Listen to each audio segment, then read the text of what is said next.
Hi investors, welcome to SOIC. तो आज के इस इंडस्ट्री स्लैश बिजनेस एनालिसिस में हम लोग क्या करेंगे that will be studying about the capital markets in India.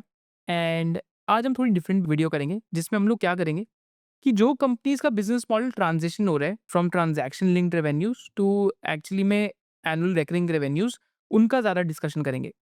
तो इसका मतलब क्या है कि देखिए, कैपिटल मार्केट्स में दो तरीके के बिजनेस हैं। एक बिजनेस है जो ट्रांजैक्शन लेड है। जैसे सपोज करते हैं एक ब्रोकर है, या हम किसी भी ब्रोकरेज एंजल वन या जीरो धावा एग्जाम्पल लेते हैं।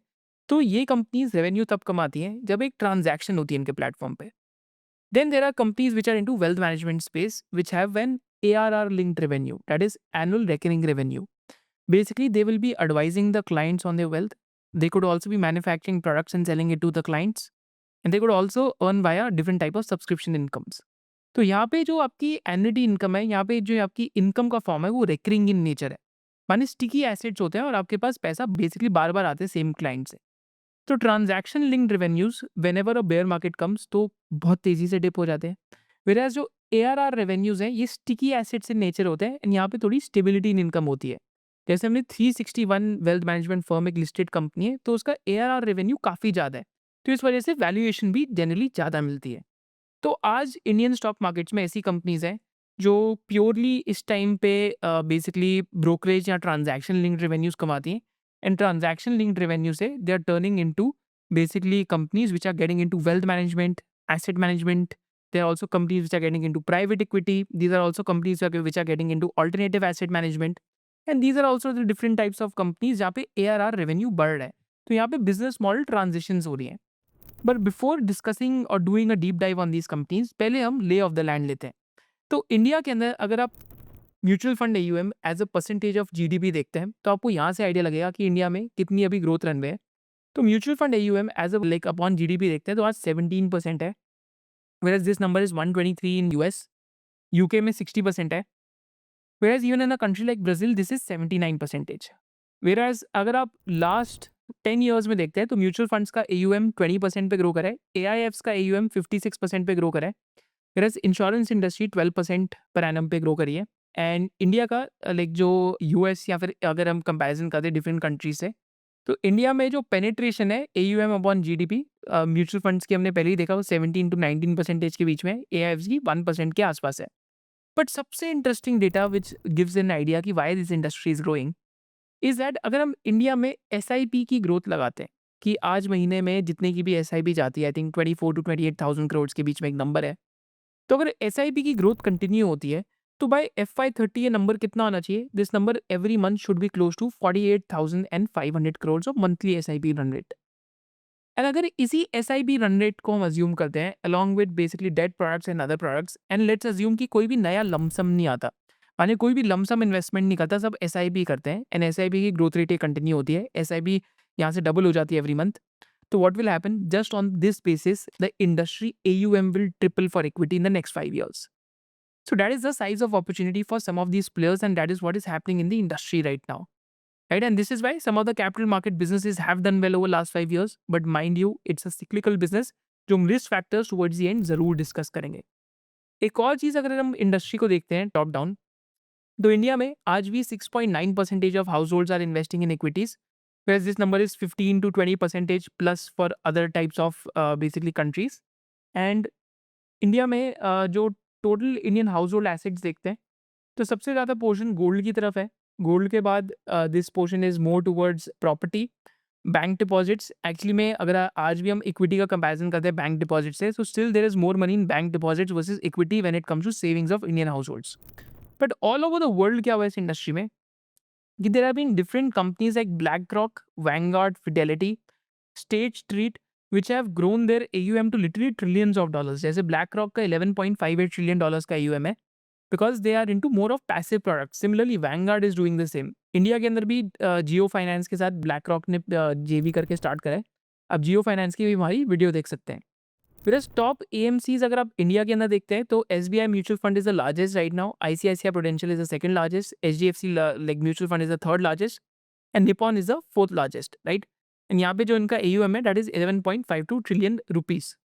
तो how we view this industry is that कि what the companies are trying to do is that companies जो ब्रोकरेज स्पेस के अंदर है, specially post more and more and more and more FNO regulations, what these companies are trying to do, they are trying to get into sticky assets, that is wealth management business और manufacturing own products.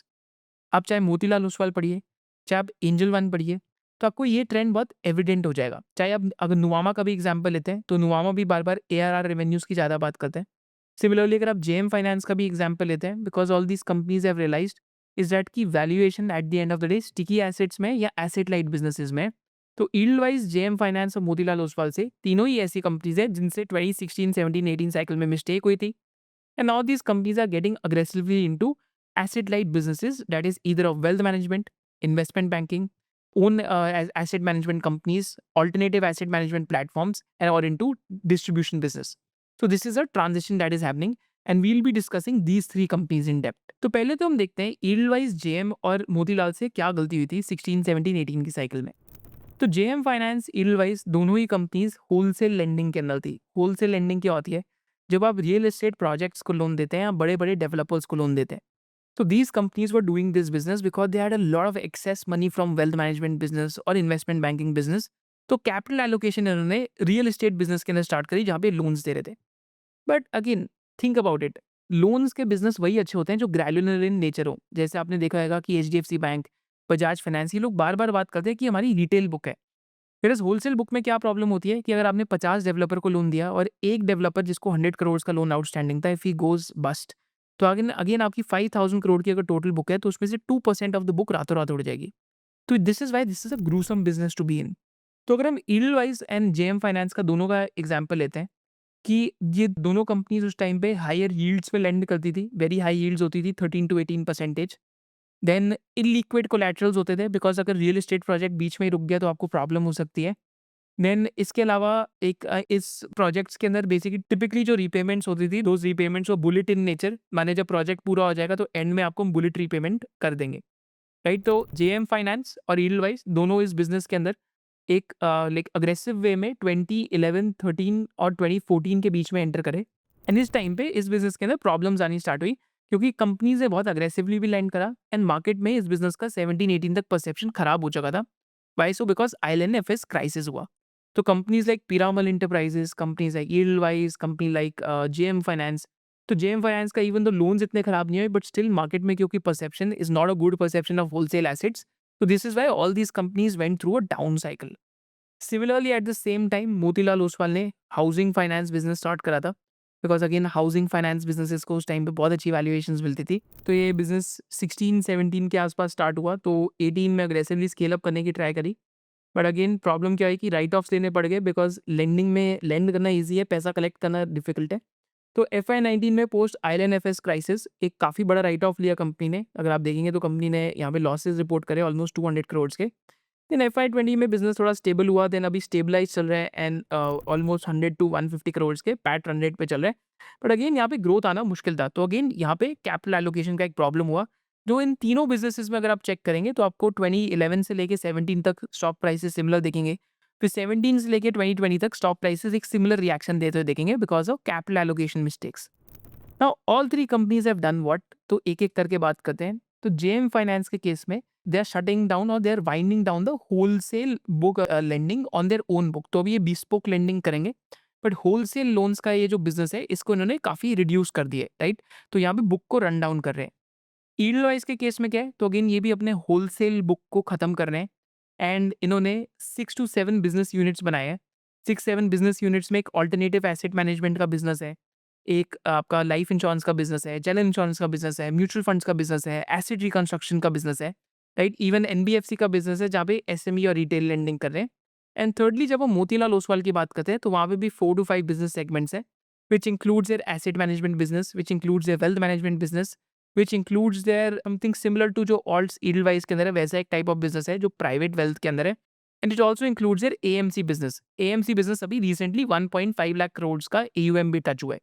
So all these companies are getting away from the mistakes to get into the businesses which are experiencing structural tailwinds.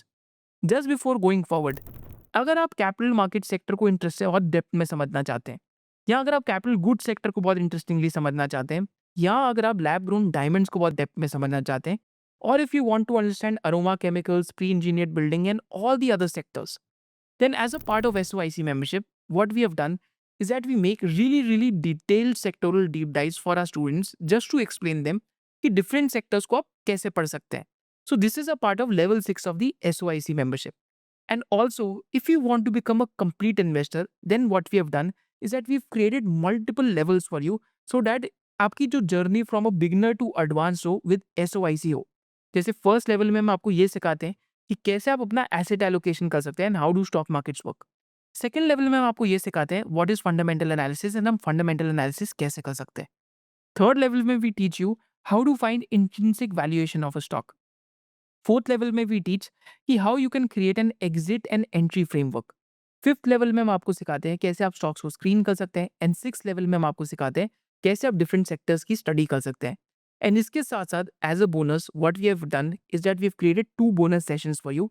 एक तो हमने AI का investing course बनाया है कि कैसे आप आर्टिफिशियल इंटेलिजेंस या फिर एलएलएम्स को यूज कर सकते हैं अपनी इन्वेस्टिंग जर्नी में to improve your investing odds, कि आप रिस्क रिवॉर्ड्स को कैसे असेस कर सकते हैं better.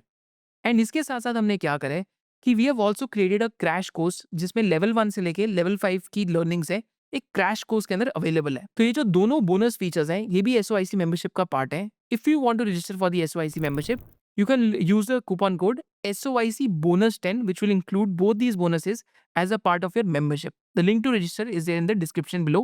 And also on 20th July at Indian Habitat Center from 10 a.m. onwards, we'll be doing a session on highly moated value chains जहाँ पे हम ऑफलाइन पढ़ाएंगे कि different value chains from recycling to semiconductors to data centres to cap goods to your capital markets to other interesting value chains कि वहाँ पे हम mooted businesses कैसे ढूंढ सकते हैं.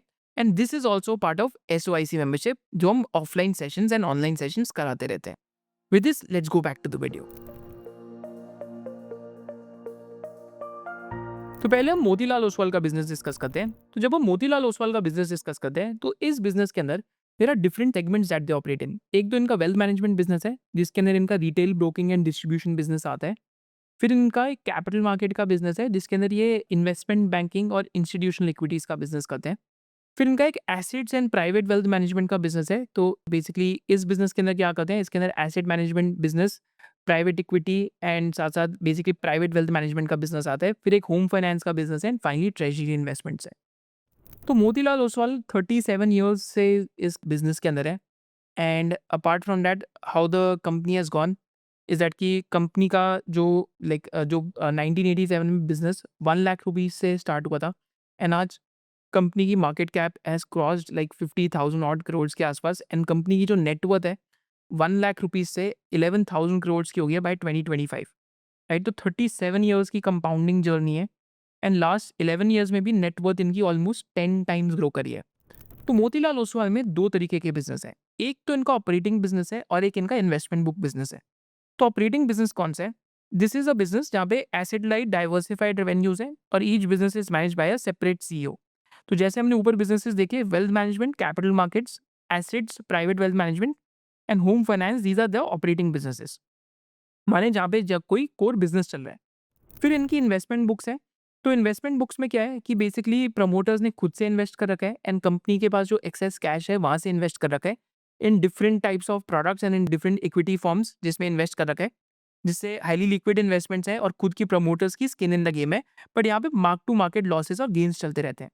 तो पहले तो हम इनका जो वेल्थ मैनेजमेंट बिजनेस है और कैपिटल मार्केट बिजनेस है, एसेट मैनेजमेंट बिजनेस है, इसका पूरा मिक्स समझते हैं. तो FY25 में कंपनी ने कुछ 5,161 करोड़ का रेवेन्यू करा था, जिसमें से हम देखते हैं तो wealth management business was close to 2,339 crore, capital market business 598 crore था, assets and private wealth management 1,912 crore था और हाउसिंग फाइनेंस बिजनेस 384 करोड़ के आसपास कंट्रीब्यूट करा था. फिर सेगमेंटल पैट का कंट्रीब्यूशन देखते हैं तो वेल्थ मैनेजमेंट बिजनेस का 783 करोड़ का पैट था, कैपिटल मार्केट का 258 करोड़ का पैट था, assets and private wealth management का 824 करोड़ का था, हाउसिंग फाइनेंस बिजनेस का 127 करोड़ का पैट था और ये स्टैग्नेंट बिजनेस है, काफी टाइम से स्टैग्नेंट चल रहा है. तो ऑपरेटिंग प्रॉफिट कंपनी का 2,000 करोड़ के आसपास था. बट एक चीज को हम थोड़ा सा डिटेल में समझते हैं कि इनका जो वेल्थ मैनेजमेंट बिजनेस है उसके अंदर साइक्लिकलिटी भी है क्योंकि उसके अंदर रिटेल बिजनेस भी आता है एंड उसके अंदर डिस्ट्रीब्यूशन इनकम भी आती है इनकी. बट ओवरऑल अगर हम कंपनी की रेवेन्यू स्ट्रीम्स को यहाँ पे देखते हैं जो आज FY 25 में 5,161 करोड़ की है, तो इसमें से लगभग 1,500 ऑड करोड़ रेवेन्यू आज भी ब्रोकरेज बिजनेस से आते हैं, which is 30%, almost 30%। So you have to remember this because ये साइक्लिकल बिजनेस है ब्रोकरेज का। फिर 1,618 करोड़ नेट इंटरेस्ट इनकम से आता है। तो बेसिकली क्लाइंट्स को जो इनकी मार्जिन ट्रेडेड फैसिलिटी वाली बुक होती है, तो बेसिकली क्लाइंट्स के स्टॉक्स कोलैटरल पे रख के उनको लोन देना अगेंस्ट प्लेज करके, तो that is one of the net interest income का जहाँ से आता है इनका। फिर मैनेजमेंट फीस एंड एडवाइजरीज से आता है, तो वो 1,071 करोड़ है। एंड डिस्ट्रीब्यूशन और अदर ऑपरेटिंग रेवेन्यू से इनकम आती है इनकी, right. So this is how the income line items look like. तो यहाँ पे अगर आप देखेंगे तो आज ट्रांजैक्शन बेस्ड रेवेन्यू, जो कभी कोई ट्रांजैक्ट करे तभी रेवेन्यू बनेगा, 44% ऑफ द बिजनेस है। Plus annual recurring revenue 56% of the business है। तो मोतीलाल को कम वैल्यूएशन क्यों मिलती है? क्योंकि ये ट्रांजैक्शन बेस्ड रेवेन्यूज जो है, this is cyclical in nature. क्योंकि अगर कल को स्टॉक मार्केट खराब हुई तो ब्रोकरेज रेवेन्यूज गिर जाते हैं, राइट, या इंस्टीट्यूशनल ब्रोकिंग रेवेन्यूज गिर जाते हैं। So this is a cyclical business. This is why it gets lesser valuation. But over a period of time, annual recurring revenue has to be the thesis for someone looking at the business of Motilal Oswal. तो मोतीलाल ओसवाल के case में अगर हम सिर्फ annual recurring revenue वाले business पे focus करते हैं, तो अभी रिसेंटली इनका 1.5 लाख करोड़ प्लस AUM हुआ है एसेट मैनेजमेंट बिजनेस के अंदर इनके। एंड यहाँ पे अगर आप चेक करते हैं तो इनका जो AUM है 63% ग्रो करा है ईयर ऑन ईयर। तो एसेट मैनेजमेंट बिजनेस का ऑलमोस्ट 71,000 करोड़ से 1,23,000 करोड़ हुआ है। फिर प्राइवेट इक्विटी ऑन साइड का ऑलमोस्ट फ्लैट है ईयर ऑन ईयर। बट अभी 1.5 लाख करोड़ प्लस AUM हुआ है कंपनी का। It has recorded a 34% CAGR in the last 5 years. And today they are serving 79 lakh customers के आसपास। एंड देन इस बिजनेस में सेल्स भी इनकी 10 टाइम्स ग्रो करी है from FY 24 to FY 25, right. So that is how this business is growing. Whereas जब इनकी वेल्थ मैनेजमेंट बिजनेस की बात करते हैं, जिसके अंदर रिटेल ब्रोकिंग रेवेन्यूज भी आते हैं, राइट, जिसके अंदर नेट इंटरेस्ट इनकम भी आती है, तो यहाँ पे अगर हम चेक करेंगे तो FY 24 से FY 25 तक इनका ये बिजनेस 1,790 करोड़ से 2,339 करोड़ तक आया है। वेराज इस बिजनेस में ब्रोकरेज रेवेन्यूज 2,339 करोड़ में आज भी 939 करोड़ की है। तो मोटा मोटा हम ये चीज़ समझ सकते हैं कि लगभग 30 to 35% of the wealth management business is still coming from the brokerage business, right. तो ब्रोकरेज सेगमेंट से इनका ये बिजनेस आ रहा है, I think 35 to 40% of the business. Where rest of the business is coming from net interest income, distribution and other operating.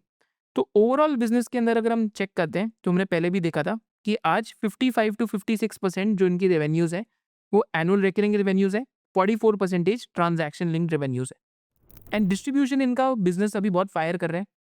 तो distribution business अगर आप क्वार्टर 4 देखते हैं तो it has grown by almost 140%। तो डिस्ट्रीब्यूशन बिजनेस में it is कि they are distributing other new like products like insurance products, mutual fund products etcetera. खुद के भी मैन्युफैक्चर्ड प्रोडक्ट्स डिस्ट्रीब्यूट हो सकते हैं।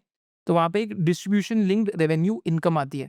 तो जितना डिस्ट्रीब्यूशन इनकम बढ़ेगा उतना इनका एनुअल रिकरिंग रेवेन्यू बढ़ेगा, उतना ट्रांजैक्शन बेस्ड रेवेन्यूज कम होएगा। तो आपको मोतीलाल ओसवाल में ओवरऑल रेवेन्यूज में जितना TBR कम होएगा उतना अच्छा होएगा, जितना ARR बढ़ेगा उतना इनके लिए अच्छा होएगा, बिकॉज इनकी बिजनेस की एक साइक्लिकलिटी कम होती जाएगी, राइट। तो क्वार्टर 4 ऑफ FY 25 में ऑलरेडी इनका जो distribution business in wealth management है उससे 31% ऑफ द रेवेन्यूज आने लग गए हैं।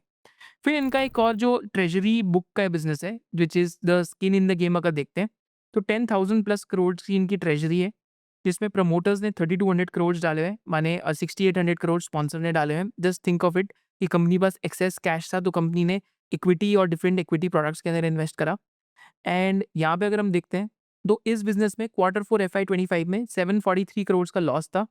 ये लॉस क्यों था? क्योंकि मार्केट्स जब फ्लक्चुएट करती हैं तो आपकी वैल्यू घट जाती है। 100 रुपये के पोर्टफोलियो की वैल्यू अगर 70 रुपीज़ होगी तो 30 रुपये का आपको लॉस दिखाना पड़ेगा। सिमिलरली ऐसी मार्क टू मार्केट गेन्स होते हैं, जब 100 रुपये गोज टू 130 तो 30 रुपीज़ का गेन होता है, right? So this is also something that is cyclical because it is linked to the performances. But I think over the long term, they delivered a 18 to 20% IRR as per their investor presentation in their treasury book, which has led to the compounding in the net worth as well. Right? तो overall business segments हम देखते हैं तो wealth management business इनका 24% ROE business है and 3 years का PAT Kaggle 32% है। Capital market business का ROE 39% है, 3 ईयर का पैट केगर 43% है, बट ये साइक्लिकल बिजनेस है कैपिटल मार्केट्स का। वेल्थ मैनेजमेंट में भी रिटेल ब्रोकिंग साइक्लिकल है। Asset and private wealth business है जिसका 35% ROE है, 3 ईयर पैट केगर 26% है। होम फाइनेंस बिजनेस है जिसका 10% आरओई है, but this is not a good business. Like यहाँ पे थोड़ा टाइम लगेगा चेंज करने में, बिकॉज लास्ट 2-3 ईयर से प्रॉफिटेबिलिटी स्टैग्नेंट चल रही है। एंड फाइनली ट्रेजरी इन्वेस्टमेंट्स है जहाँ पे अगेन 21% आरओई है on allocation basis, and PAT इनका 478 करोड़ का है वर्सेज 1084 करोड़ लास्ट ईयर। तो this is the business of Motilal Oswal, and what you have to track कि जब इनके एनुअल रिकरिंग रेवेन्यू बढ़ेंगे versus transaction based revenue, that will be an interesting part of the company. तो हम रिस्क फैक्टर्स में जाके देखेंगे। अब हम चलते हैं towards the business of JM finance. अब हम जेएम फाइनेंस का बिजनेस देखते हैं जिसमें corporate advisory and capital markets का बिजनेस है, which is again investment banking arm. फिर वेल्थ एंड एसेट मैनेजमेंट का बिजनेस है, which is again distribution of wealth management product, securities broking, mutual fund, equity and debt, AIF and PMSS, right. Then इनका third private markets का business है जिसमें ये private credit provide करते हैं। तो इसके अंदर इनका होलसेल एनबीएफसी का बिजनेस था, but that business they are basically running it down. And finally इनका एक होम लोन्स का बिजनेस है which is affordable housing business, and their affordable housing business is doing still relatively well. तो अगर हम overall company का PAT देखते हैं FY25 में, तो 913 करोड़ का था। एंड 913 करोड़ के पैट में जो इनका इन्वेस्टमेंट बैंकिंग का पैट है, that was 329 crore, that is corporate advisory and capital markets. Wealth management का कंट्रीब्यूशन पैट में 133 करोड़ था।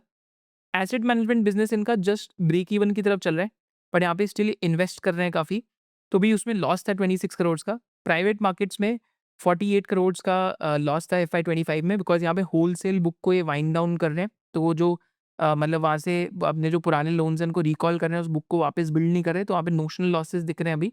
एंड अफोर्डेबल होम लोन्स में 51 करोड़ का प्रॉफिट था। एंड फाइनली ट्रेजरी, इनकी भी एक ट्रेजरी बुक है ऑलमोस्ट 5212 करोड़ की, तो उस पे 382 करोड़ का इनका पैट की फिगर यहाँ पे दिखती है, which led to the overall profit at 821 crore. But क्योंकि कंपनी ओपेक्स कर रही है एएमसी बिजनेस और डिजिटल इन्वेस्टमेंट्स में फॉर वेल्थ मैनेजमेंट, तो अगर हम ओपेक्स को हटाते हैं तो 913 करोड़ का पैट होता कंपनी का। तो कंपनी की स्ट्रैटेजी क्या है? दो अनलाइक मोतीलाल ओसवाल जो बहुत ज़्यादा एआरआर बिजनेसेस में जा रहे हैं, जेएम फाइनेंस का bread and butter investment banking है और wealth management business decently scale कर रहा है। एयूएम 1,09,000 करोड़ हो गए और एएमसी बिजनेस अब 13,000 करोड़ प्लस के आसपास आया, तो अभी स्टिल अर्ली डेज के अंदर है।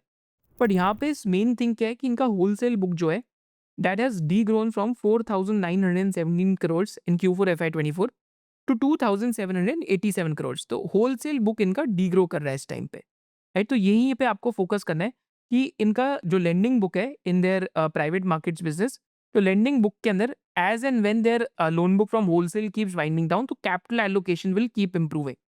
एंड यहाँ पे क्या फोकस करना है इस बिजनेस के अंदर कि how they sort of use this capital and grow into the wealth management business, AMC business and the corporate advisory business, because all these businesses are asset light businesses. माने इनका investment banking business will have very high ROE.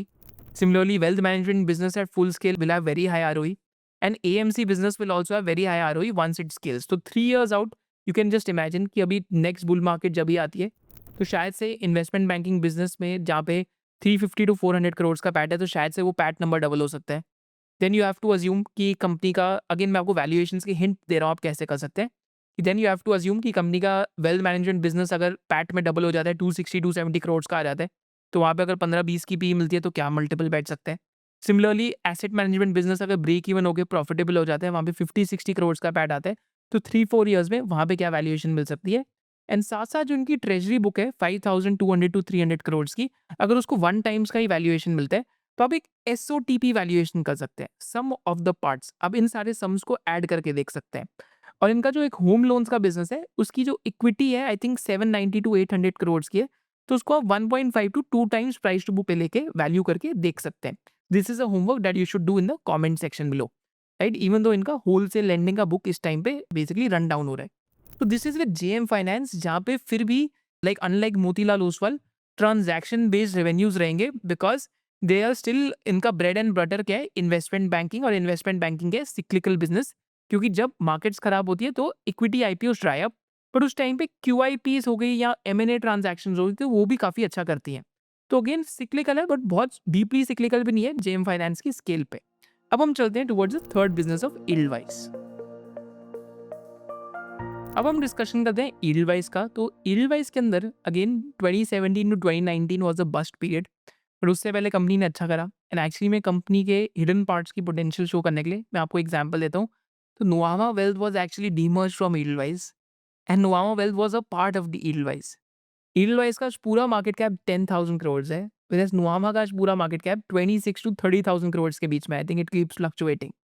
तो I think one part of Edelweiss is triple in terms of market cap of entire Edelweiss. Now just imagine कि कितनी value creation होगी after the private equity PAG invested in that, right? तो यहाँ पे आपको क्या समझना है कि एडलवाइस में आज 6 टू 7 डिफरेंट बिजनेस सेगमेंट्स हैं एंड एडलवाइस एक होल्डिंग कंपनी है। तो एक अम्ब्रेला स्ट्रक्चर है कि एक अम्ब्रेला के अंदर डिफरेंट डिफरेंट बेसिकली लोग खड़े हुए हैं। तो यहाँ पे डिफरेंट डिफरेंट लोग कौन से हैं? तो यहाँ पे एक इनका पहला बिजनेस है, that is of Edelweiss alternative asset advisors, right? तो Edelweiss alts is again an interesting business because alternative asset management India के अंदर अभी ग्रो कर रही है। तो यहाँ पे क्या करते हैं, तो बेसिकली किन्हीं लोगों को प्राइवेट क्रेडिट्स के एआईएफ चाहिए हो या यील्ड चाहिए हो। फॉर एग्जांपल सपोज करते हैं दे क्रिएट एन एआईएफ जिसके अंदर कोई भी ट्रांसमिशन के एसेट्स हो सकते हैं, they can be assets of toll roads as well and there could be other assets of commercial office as well जिसपे यील्ड बन रही हो। माने जैसे अगर बैंक के अंदर 7-8% फिक्स रेट हो, तो उस यील्ड के अंदर 8-9% मिल रहा हो या 9-10% मिल रहा हो, कभी-कभी हायर भी होता है, 13-14% भी होता है। तो उसमें फिर जो लाइक लोअर रैंक कॉर्पोरेट्स हैं उनको जाके लोन देते हैं। तो ये एआईएफ्स को बेसिकली सेल करना और उसके एसेट्स मैनेज करना, this is the alternative asset management business. इसमें ये प्राइवेट इक्विटी भी कर सकते हैं, प्री आईपीओ फंडिंग भी प्रोवाइड कर सकते हैं कंपनीज को, but these are typically your products which are not your main front line equity. जैसे फ्रंट लाइन इक्विटी में क्या होएगा, आपके म्यूचुअल फंड्स होंगे, आपके स्टॉक्स हो गए, राइट? या तो बेसिकली आपने किसी डेट म्यूचुअल फंड में इन्वेस्ट कर दिया। So these are your front line equity products which are easier and which are again very easy for someone to access.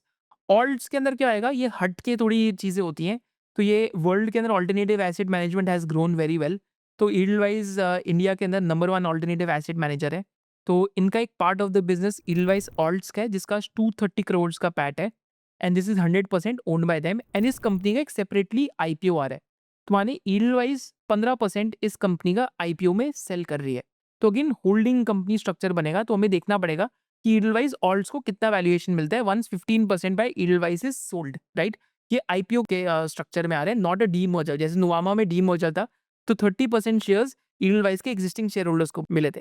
तो इस बार सेपरेटली आईपीओ हो रहा है। तो ये चीज़ आपको याद रखनी है इसके अंदर। सेकंड इनका जो बिज़नेस है यहाँ पे, that is of mutual fund. तो म्यूचुअल फंड के अंदर इनका 206 करोड़ का इक्विटी इन्वेस्टेड है, 100% स्टेक है। तो म्यूचुअल फंड बिज़नेस 53 करोड़ के आसपास का इस टाइम पे पैट कर रहा है। एंड अगेन जो म्यूचुअल फंड बिज़नेस है, that we have to track कि वहाँ पे इनका एयूएम कैसे स्केल होता है एंड प्रॉफिट आफ्टर टैक्स कैसे स्केल होता है, बिकॉज़ इवेंचुअली उस बिज़नेस का भी आईपीओ आएगा। फिर एसेट रिकंस्ट्रक्शन बिज़नेस है जहाँ पे 385 करोड़ का पैट है। तो यहाँ पे क्या करते हैं कि बेसिकली जो भी एसेट्स खराब हो जाते हैं बैंक्स के लिए, तो उस एसेट को एक्वायर करके, जैसे कोई अगर डड मॉल है या डड रेसिडेंशियल बिल्डिंग है, तो उस एसेट को एक्वायर करके उसमें थोड़ा मनी इन्फ्यूज करके they try to sell off that asset to someone else once it is reconstructed. So it's that type of business, but this business does really well when there is naturally a down cycle in the economy because तभी खराब assets आते हैं। फिर NBFC business है जहाँ पे wholesale lending में problem हुई थी इनको। तो वहाँ पे अभी ये इक्विटी इनका 2115 करोड़ का है और 55 करोड़ का पैट है। तो इस बिजनेस में इन्होंने क्या करा है, तो ओवरऑल कंपनी ने नेट डेट 40,000 करोड़ से 15,000 करोड़ कर दिए। तो बहुत अग्रेसिवली डेट को रिड्यूस करा है एंड होलसेल बुक 8,000 करोड़ से 2,500 करोड़ की कर दी है जस्ट इन लास्ट 3 ईयर्स। तो अगेन होलसेल बुक को काफ़ी स्ट्रांगली इस टाइम पे रन डाउन कर रहे हैं। एंड जब हम म्यूचुअल फंड की भी बात कर रहे थे तो 1.14 लाख करोड़ का ईयूएम है विद 30% इक्विटी मिक्स। तो एनबीएफसी बिजनेस में अभी ये रिटेल लेंडिंग और एसएमई लेंडिंग की तरफ पिवट कर रहे हैं इस टाइम पे, but we have to see how that business goes because again it's very tough to see कि जहाँ पे लेंडिंग का ट्रैक रिकॉर्ड खराब हो तो वहाँ पे वो लेंडिंग बिजनेस को कैसे वापस ठीक कर सकते हैं। पर दिस इज ऑल्सो बिजनेस जहाँ पे इक्विटी वेल इन्फ्यूज्ड है, बैलेंस शीट वेल प्रोटेक्टेड है, both in basically Nido home finance and NBFC, and we have to see कि यहाँ पे प्रॉफिटेबिलिटी कैसे बढ़ती है। फिर इनका एक जनरल लाइफ इंश्योरेंस का बिजनेस है और लाइफ इंश्योरेंस का बिजनेस है। Both businesses are loss making right now and 24 to 36 months में both the businesses might turn profitable, but these are also businesses that might IPO after once they've broken even and turned profitable. तो यहाँ पे अभी immediate trigger क्या है, तो company ने yield wise alternative assets का डीआरएचपी फाइल करा है 5 दिसंबर 2024 में एंड सेबी से they have received some basically observations, तो वापस अभी डीआरएचपी फाइल करा है। तो अगेन यहाँ पे आईपीओ आ रहा है ईडलवाइज ऑल्टरनेटिव एसेट्स का, जिसका आज AUM 59,640 करोड़ का है and they have deployed close to 3,725 crore, जिसमें से रियलाइजेशन 2,100 करोड़ का हुआ है। एंड इस बिजनेस का पैट काफ़ी फास्ट वे में ग्रो करा है वो लास्ट 3-4 ईयर्स, जैसे आप यहाँ देख सकते हैं। एंड कंपनी का पैट 230 करोड़ का है, तो it's an asset light business that they are doing. तो this is a unique business within Edelweiss. But Edelweiss बारे में आप कैसे सोच सकते हैं कि ईडलवाइज में 6-7 बिजनेसेस हैं, but over next 3-4 years all these businesses will go through a separate IPO process. But इसमें रिस्क फैक्टर भी है, जो हम towards the risk in the video बात करेंगे कि ईडलवाइज एक होल्डिंग कंपनी होगी, जो एक होल्डिंग कंपनी डिस्काउंट हमेशा अप्लाई करेगा। Unlike Motilal Oswal and JM, जहाँ पे कैपिटल एलोकेशन इंप्रूव हो रही है, ईडलवाइज में भी कैपिटल एलोकेशन इंप्रूव हो रही है, बट एक होल्डिंग कंपनी डिस्काउंट हमेशा रहेगा because it will be a structure where Edelweiss will be the promoter and the subsidiaries will get separately listed. So again, a different structure versus Motilal Oswal and JM Finance, but again a structure which exists regardless. And Nuvama के अंदर उन्होंने wealth creation तो करी है, and this structure could at a holding company discount, जो हमें holding companies के अंदर देखने को मिलता ही है. अब हम चलते हैं towards the technicals, valuations and the risk factors which exist in all these businesses. If you have enjoyed this video, do drop a hell yes in the comments and make sure that you have smashed the like button. तो अभी हम आगे technicals देखते हैं। Technicals में मैंने क्या करा है कि कैपिटल मार्केट्स का इंडेक्स बनाया है स्टॉक स्कैन्स पे, तो आप कस्टम स्कैन्स में आगे कोई भी इंडेक्स बना सकते हो स्टॉक स्कैन्स पे।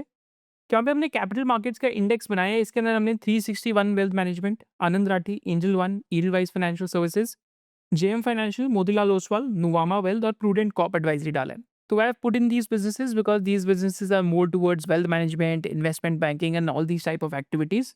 And I will just open the capital markets index. So this is how the index looks like. तो देखिए 2016 to 2017-18 तक the index did really well. It went from 109 to almost 584 because uptick था market के अंदर काफ़ी बड़ा. Then जब draw down आया, बिकॉज हमने पहली वीडियो में देखा कि Motilal Oswal, JM finance, Edelweiss ये सब लेंडिंग के अंदर घुस गए थे, तो इनके लिए प्रॉब्लम काफ़ी बड़ी होगी. तो post drawdown the index bottom out at 164. तो एक्चुअली में just to give you an idea कि index itself fell by 60-70% plus. But since then, it has been in a secular bull run type of scenario where it has gone from 177 to 1700, almost a 10x. And बीच में time correction phase के अंदर गया था. तो actually में अगर हम broadly समझते हैं कि आज जो हमारी कैपिटल मार्केट्स हैं, on charts at least they are trying to show a secular trend when it comes to businesses, but you have to remember this कि at the end these are very cyclical companies because earnings are dependent upon markets, जैसे हमने पहले भी video के अंदर बात करी Motilal, JM और ईडलवाइज की. तो यहाँ पे एक फैक्टर आपको क्या समझना है, जब हम इन तीनों कंपनीज की वैल्यूएशन की बात करते हैं, तो हम स्टॉक स्कैन्स पे आके मोतीलाल ओसवाल खोलते हैं. तो पहले मोतीलाल ओसवाल देखते हैं, तो आप यहाँ पे स्टॉक स्कैन्स पे आके वैल्यूएशन कैलकुलेटर भी आप यूज़ कर सकते हैं, जहाँ पे आप बुल बेयर और बेस सिनेरियो खुद बना सकते हैं पी रेशियो डाल के, कि आप 20 की पी रेशियो डाल सकते हैं, यहाँ पे बेस सिनेरियो में 15 की पी डाल सकते हैं, एंड बेयर सिनेरियो में 12 की पी डाल सकते हैं. जो रेवेन्यू ग्रोथ है बुल केस में आप 25 अज्यूम कर लीजिए, बेस में 15 और यहाँ पे बेयर में 10.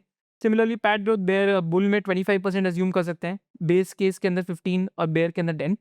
So this will give you an outcome of next 5 years. So this is just a rough calculation कि इफ़ वी अज्यूम कि मोतीलाल ओसवाल के केस में पी रेशियो 20 की मिलती है एग्जिट पे बुल सिनेरियो में, और रेवेन्यू ग्रोथ 25 आती है और पैट ग्रोथ 25% आती है, तो यहाँ पे profit after tax Motilal Oswal का 918 करोड़ से 2553 करोड़ हो सकता है इन 5 years टाइम.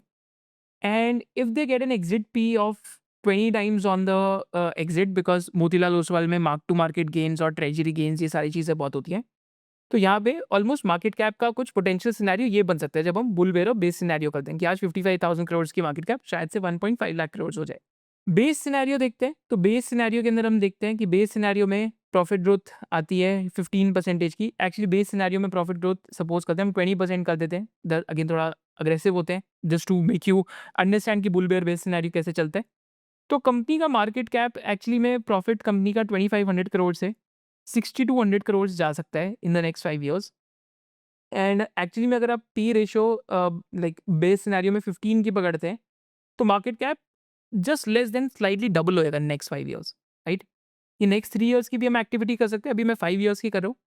सिमिलरली आप क्या कर सकते हैं, you can do the same case in the bear scenario. फिर मैंने यहाँ पे 10 की पी दी, 10 की जगह 12 की पी देता हूँ क्योंकि बॉटम पे मोतीलाल ओसवाल को 12 की पी मिली है. पैट ग्रोथ 15% की लगा लेते हैं. तो इन द बेयर के सिनेरियो कंपनी का जो मार्केट कैप है वो 55,000 करोड़ से शायद से 60,000 करोड़ पे है, क्योंकि कंपनी हो सकता है कि आज हाई स्टार्टिंग वैल्यूएशंस पे।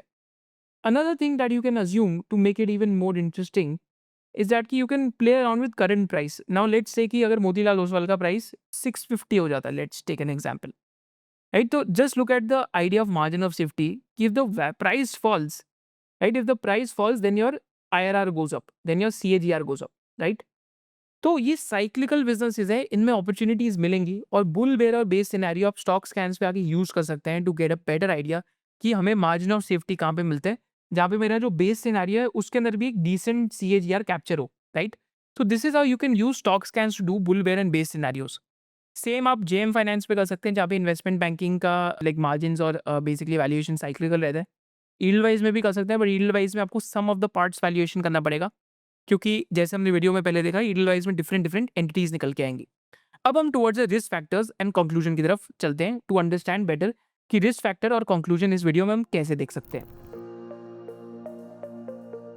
तो हम एक बार रिस्क फैक्टर्स डिस्कस करते हैं। तो पहला रिस्क फैक्टर मोतीलाल ओसवाल के बिजनेस में क्या है कि मोतीलाल ओसवाल के केस में एक इनकी ट्रेजरी बुक है। तो ट्रेजरी बुक बेसिकली जहाँ पे ये स्टॉक्स या फिर डिफरेंट इक्विटी में इन्वेस्ट कर रहे हैं, डिफरेंट इक्विटी एसेट क्लासेस में। तो वहाँ पे प्रॉब्लम क्या रहता है, उसमें मार्क टू मार्केट गेन्स आते हैं। सपोज करते हैं मेरा पोर्टफोलियो अगर 100 रुपीज़ का था क्वार्टर 2 में, एंड क्वार्टर 3 में वो 80 रुपीज़ का हो गया, राइट? तो इवन तो मैं बेचने नहीं जा रहा, बट एक मार्क टू मार्केट लॉस है 20% का, राइट, यहाँ 20 रुपीज़ का। तो mark to market loss Motilal Oswal की पीएनएल स्टेटमेंट के अंदर आएगा। तो अगर आप क्वार्टर 4 के रिजल्ट्स देखते हैं मोतीलाल के, तो आपको क्वार्टर 4 के रिजल्ट्स में बहुत स्लाइट लॉस दिखेगा और मार्क टू मार्केट लॉसेस काफ़ी बड़े दिखेंगे। That's because of this reason. तो अर्निंग्स की वॉलिटिलिटी की वजह से तो क्या हो सकता है कि अगेन वो एक स्टॉक के परसेप्शन पे भी अगेंस्ट काम कर सकता है, बट एक्चुअली में कोर बिजनेस फिर भी इंटैक्ट होता है। तो एक तो बिग रिस्क फैक्टर ये है, आप ऐसे प्रेजेंटेशन में भी यहाँ पे देख सकते हैं इनकी क्वार्टर 4 की। सेकेंड रिस्क फैक्टर है मोतीलाल ओसवाल में कि still 60% of the business is broking and wealth link. तो कहीं ना कहीं 60% बिजनेस ब्रोकिंग और वेल्थ लिंक्ड है, तो vulnerable to long term bear cycles है। तो जो ब्रोकिंग बिजनेस की जो मार्जिन है या रेवेन्यूज है वो इवेपोरेट होने लग जाते हैं। तो वहाँ पे एक रिस्क फैक्टर एग्जिस्ट करता है कि अगर ब्रोकिंग बिजनेस इंपैक्ट होता है तो अगेन इनके कोर जो बिजनेस के रेवेन्यूज या कोर जो बिजनेस का पैट है उस पर एक इम्पैक्ट आ सकता है प्रॉफिटेबिलिटी पे। थर्ड की रिस्क फैक्टर के मोतीलाल ओसवाल के केस में is that housing finance is still in early stage, even though 2016 17 18 से ट्राई हो रहा है स्केल अप होने का हाउसिंग फाइनेंस, पर 17-18 के बाद अभी हाउसिंग फाइनेंस अभी भी अर्ली स्टेजेस में है। या तो वहाँ पे कैसे स्केल अप करते हैं, उस कंपनी को शायद से बेचते हैं, उस कंपनी को रिकैपिटलाइज करते हैं, तो वहाँ पे कैपिटल एलोकेशन कैसे होती है। तो that is also risk factor that you must track. And final risk factor with Motilal Oswal is जो general stock market link decline है, कि अगर अगेन हम बेयर मार्केट के अंदर एंटर करते हैं तो हमने पास्ट में देखा है कि मोतीलाल ओसवाल का stock has lost a lot of money as well, because at the end कहीं ना कहीं साइक्लिकलिटी का एक एलिमेंट रहता है, even though it's transitioning towards becoming a wealth management business and an AMC business.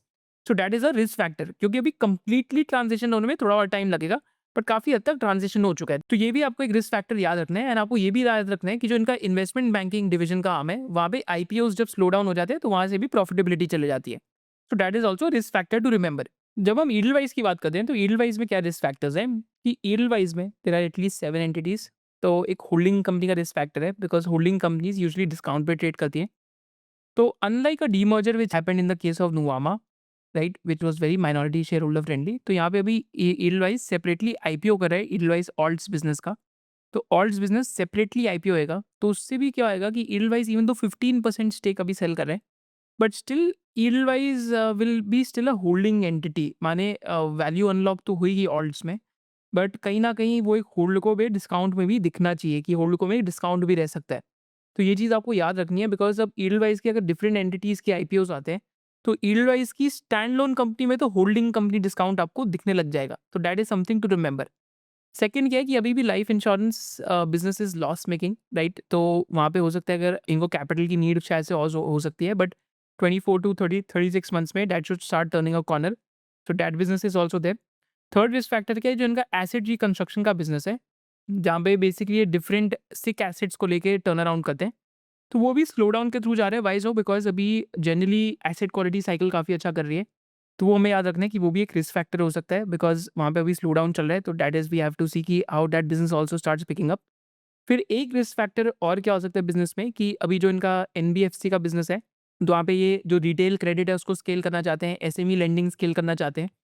तो how they do in that part of the business is something to be seen, because वहाँ पे अभी इक्विटी इन्फ्यूजन तो हो चुका है, but we have to see कि how they do in lending this time, because last time तो lending में प्रॉब्लम हो गई थी होलसेल के अंदर, तो we have to see the how that business does. So these are the big risk factors with yield wise. अब हम चलते हैं towards your JM finance. JM finance में सबसे बड़ा रिस्क फैक्टर क्या है कि it's one of the top 4 investment bankers in India. तो जब भी आईपीओ की वॉल्यूम्स ड्राई अप होती हैं या फिर जब भी आपकी मार्केट्स ड्राई अप होती हैं, बेयर मार्केट्स आती हैं, तो इन्वेस्टमेंट बैंकिंग बिजनेस की वॉल्यूम्स टेक अ हिट. तो that's a risk factor. Second risk factor is कि जेएम फाइनेंस में कैपिटल एलोकेशन अभी इंप्रूव हो रही है क्योंकि वो होलसेल लेंडिंग बंद कर रहे हैं. अगर ये होलसेल लेंडिंग को वापस स्टार्ट कर देते हैं तो कैपिटल एलोकेशन का रिस्क फैक्टर एनालाइज करना बहुत ज़रूरी है, because in case if they restart the wholesale lending and if it doesn't do well and अभी मार्केट में परसेप्शन है कि वो बिजनेस शायद से हट रहा है, so that's also risk factor on the capital allocation front, right. Third risk factor क्या है कि अभी भी जो वेल्थ मैनेजमेंट बिजनेस है और एएमसी बिजनेस है जेएम फाइनेंस में, इस टाइम पे सब स्केल है, तो उसको बिल्ड करने में एटलीस्ट 3-4 ईयर्स लगेंगे. तो कैसे वो स्केल होता है एंड स्केल अप के बीच में अगर कंपटीशन बहुत ना बढ़ जाए वेल्थ मैनेजमेंट में, क्योंकि हायरिंग के लिए फाइट चल रही है इस टाइम पे, तो that is also risk factor that one needs to analyse independently in all these 3 stories. तो ये रिस्क फैक्टर्स आपको क्लोजली वॉच करने पड़ेंगे. एंड बिगर रिस्क फैक्टर क्या है कि all these are cyclical companies link to the market cycles, even though markets are structural but they go through these cycles. So you have to track each and every variable very very carefully. अब हम चलते हैं towards the conclusion of the video. The conclusion of the video में हम देख सकते हैं, हमने पहली चीज़ ये सीखी कि कैसे एएमसी इंडस्ट्री और वेल्थ मैनेजमेंट इंडस्ट्री इंडिया के अंदर ग्रो कर रही है. फिर हमने देखा कि कैसे companies like Motilal Oswal, edelweiss and JM finance made mistakes in the 2017-2018 cycle. उसके बाद हमने जाके सीखा कि कैसे कंपनीज अपनी मिस्टेक्स को रेक्टिफाई कर रही हैं, कैपिटल एलोकेशन ठीक कर रही हैं, डिफरेंट डिफरेंट बिजनेस सेगमेंट्स के अंदर आ रही हैं. फिर हमने पीयर टू पीयर एनालिसिस करा इन कंपनीज का, फिर हमने टेक्निकल्स देखे, फिर मैंने आपके साथ वैल्यूएशन का एक फ्रेमवर्क डिस्कस करा स्टॉक स्कैन्स को यूज करके, एंड देन फाइनली हमने रिस्क फैक्टर्स देखे. तो कंक्लूजन में हम ये कह सकते हैं कि this is an interesting sector, there are companies which are transitioning their business models. तो थीसिस पॉइंटर्स यही रह सकते हैं कि आपको ट्रैक करना है कि कौन सी company from very cyclical business to a bit less cyclical business में जाती है एंड कौन सी कंपनी इस चीज़ को सक्सेसफुली क्रैक कर पाती है. Because capital markets in India have a very long runway for growth. And do let me know in the comment section below कि आपको इसमें से सबसे इंटरेस्टिंग बिजनेस कौन सा लगा. जय हिंद.